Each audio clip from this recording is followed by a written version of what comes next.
Hi అండి, అందరు బాగున్నారా? Welcome to my channel. ఈరోజు మండే తీసిన వ్లాగ్ అండి, ఉదయం నుంచి సాయంత్రం వరకు. ఈరోజు ఉదయం టిఫిన్ కోసము చపాతీ చేశాను. ఫస్ట్ గోధుమ పిండి కలిపి పక్కన పెట్టాను. అలాగే నైటే ఎర్రశనగలు నానబెట్టి ఉంచానండి. వాటిని శుభ్రంగా కడిగేసి కుక్కర్లో వేసేసి ఒక 2 గ్లాసులు వాటర్ పోసేసి పొయ్యి మీద పెట్టేసి కుక్కర్ మూత పెట్టి ఒక 2 విజిల్లు వచ్చే వరకు ఉంచానండి. అలాగే పక్కన తాగేకి వేడి నీళ్ళు పెట్టానండి. రోజు చపాతీలోకి కూర ఆలుగడ్డ శనగలు మసాలా కూర చేస్తున్నా కాబట్టి ఒక 3 ఆలుగడ్డలు, ఒక ఆనియను, ఒక 2 టమోటాలు తీసుకున్నాను. 2 టమోటాలని కట్ చేసి మిక్సీకి పట్టేశాను సాల్ట్ వేసి.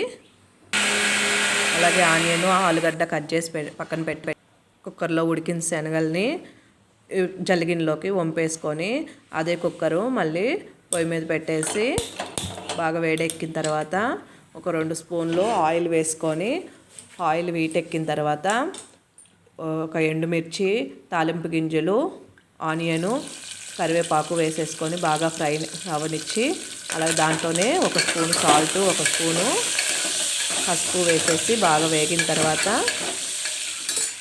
మనం ముందుగా మిక్సీ పట్టి పెట్టుకున్న టమోటా ప్యూరీని కూడా దాంట్లోనే వేసేసి బాగా ఆయిల్ పైకి తేలే వరకు ఫ్రై చేసుకోవాలి. అలాగే రుచికి సరిపడా కారం కూడా దీంట్లోనే వేసేసుకొని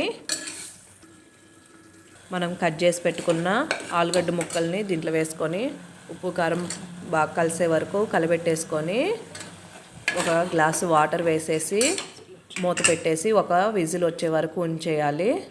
అలాగే నేను చపాతీ కోసం పక్కన చపాతీలు రుద్దుతున్నాను కూర అయ్యేలోపు. చపాతీ రుద్ది కాల్ చేసి వస్తూ రెండు పనులు చేస్తూ, మాకు పొయ్యి బండ పెద్దగా ఉంటుంది కాబట్టి నీట్గా ఎప్పుడు కడిగే ఉంటా కాబట్టి బండ మీదే రుద్దేస్తాను. సపరేట్ పీట మీద ఏం రుద్దను. చపాతీస్ అన్నీ రుద్దేసుకుంటూ ఒక సైడు కాల్ చేసుకుంటూ ఒక సైడు కూర అవుతూ ఉంది. తర్వాత పొయ్యి మీద పెనం పెట్టేసి చపాతీలు కాలుస్తున్నాను. 2 వైపులా కాల్చుకున్న తర్వాత కొంచెం ఆయిల్ వేసేసి కాల్చేస్తాను. అలాగే పక్కన పెట్టిన కూర కూడా విజిల్స్ వచ్చాయి, ఆలుగడ్డ ఉడికాయి. మూత తీసేసి విజిల్ పోయిన తర్వాత ముందుగా ఉడకబెట్టుకున్న శనగలు కూడా వేసుకొని ఉప్పు అవన్నీ చూసుకొని ఉప్పు ఏమన్నా తక్కువగా ఉంటే వేసేసుకొని బాగా కలబెట్టేసుకొని ఒక 2 నిమిషాలు మళ్ళీ ఉడకనిచ్చాను. చపాతీలోకి గుజ్జుగా ఉంటే నీళ్ళు ఇనికితే ఇందాక శనగలు ఉడకపెట్టుకున్న నీళ్ళే ఉన్నాయి కదా, వాటినే కొంచెం వేసాను. కలిపెట్టేసేసి మూత పెట్టాను. కొంచెం ధనియా పొడి వేసేసి కలిపెట్టేసి మూత పెట్టి పక్కన పెట్టాను. అలాగే చపాతీ కాల్ చేయడం కూడా అయిపోయింది. అన్నీ పక్కన పెట్టేసి పిల్లలకి బాక్సులు పెట్టేసి స్నానాలు చేపించేసి పిల్లలకి టిఫిన్ పెట్టేసి రెడీ చేసి పంపించేసిన తర్వాత వ్లాగ్ ఏం తీయలేదు. అలాగే పిల్లలు వెళ్ళిపోయిన తర్వాత బియ్యం కడిగి పెట్టేసి మధ్యాహ్నానికి కాకరకాయ ఫ్రై చేస్తున్నాను. ఉదయం చేసిన కూర కొంచెం ఉంది.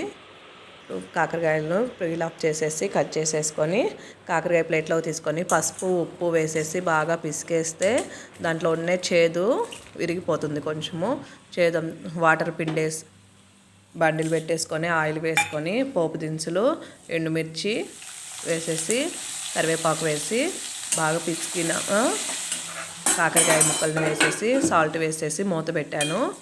ఫ్రై అవుతూ ఉంటుంది ఒక సైడు, మధ్యలో కలబెట్టుకుంటూ ఉండాలి. వేగిన తర్వాత పసుపు, కారం వేసేసి దించేయాలి. నీట్గా పొయ్యి బండ మొత్తం కడిగి పెట్టేసుకొని మొత్తం తుడిచేసుకొని ఆ గిన్నెలన్నీ తోమేసి స్నానాలు అయిన తర్వాత మండే పూజ చేసేసి పూజ అంతా అయిన తర్వాత ప్రశాంతంగా గుడికి వెళ్ళేసి వచ్చిన తర్వాత ఇంకా ఆఫ్టర్నూన్ లంచ్ టైంలో ఏమీ వీడియో తీయలేదు. పిల్లల్ని తీసుకొచ్చి లంచ్ పెట్టేసి ఈవినింగ్ ఒకేసారి టీ పెట్టేసి ఒక పొయ్యి మీద పాలు పెట్టేశాను. పాలు టీ 2 వేడెక్కుతుండగా బట్టలు అవి తెచ్చి మడతలు వేసి రోజు ఉండే రొటీనే.